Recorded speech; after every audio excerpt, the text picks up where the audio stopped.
السلام علیکم ورحمۃ اللہ وبرکاتہ۔ بسم اللہ الرحمن الرحیم۔ آج ایک مسئلہ ذہن نشین کر لے۔ نماز کی حالت میں اگر کوئی شخص قہقہہ لگائے تو اس سے وضو بھی ٹوٹتا ہے اور نماز کو بھی لوٹانا پڑے گا۔ یہ ہمارے امام اعظم ابو حنیفہ رحمۃ اللہ علیہ کا مسلک ہے۔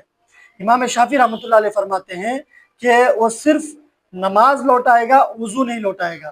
ان کے نزدیک قہقہہ لگانا نماز کی حالت میں نواقض وضو میں سے نہیں ہے، چونکہ وہ قیاس کرتے ہیں کہ بھئی کوئی حدث پایا ہی نہیں گیا، کوئی وضو کو توڑنے والی چیز پائی نہیں گئی تو کیوں وضو ٹوٹے۔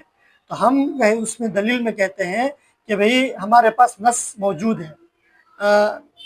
نص یہ ہے کہ اللہ کے رسول علیہ السلام چند صحابہ کی جماعت کر رہے تھے، نماز پڑھا رہے تھے، اتنے میں ایک نابینا صحابی آئے، کسی گڈھے میں گر گئے، تو ان کے گرنے کی وجہ سے بعض صحابہ ہنسنے لگے، قہقہہ لگانے لگے۔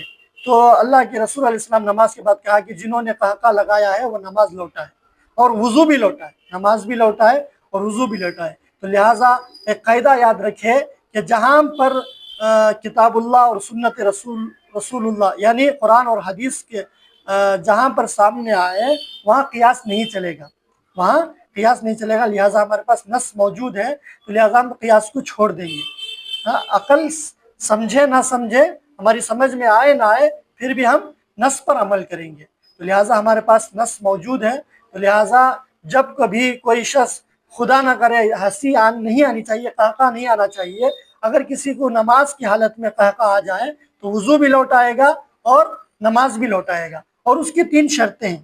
قہقہہ جو ہے وضو کو توڑنے والی کون سا قہقہہ، ہر قہقہہ مراد نہیں۔ نماز کے باہر قہقہہ لگائیں تو نماز نہیں ٹوٹتا۔ اس کی 3 شرائط میں بتاتا ہوں۔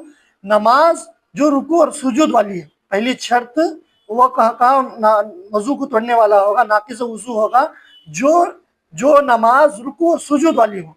نماز جنازہ میں اگر کوئی قہقہہ لگائے تو وضو نہیں ٹوٹے گا۔ ایک دوسرا جو ہے، سارے جو جماعت نماز پڑھ رہا ہے وہ بالغ ہو، مکلف ہو۔ تو اسی نص سے ہم یہ چیزیں نکالے ہیں۔ تو وہ بالغ ہو، نابالغ ہو، قہقہہ لگانے سے اس کا وضو نہیں ٹوٹتا۔ تیسری شرط یہ ہے کہ وہ جو قہقہہ لگایا ہے وہ حالت بیداری میں ہو۔ صحابہ حالت بیداری میں تھے جنہوں نے قہقہہ لگایا، تو حالت بیداری میں ہو۔ تو اگر کوئی رکوع یا سجدے میں نیند کی حالت میں اگر کوئی قہقہہ لگاتا ہے حالت رکوع اور سجود میں، تو اس کا بھی وضو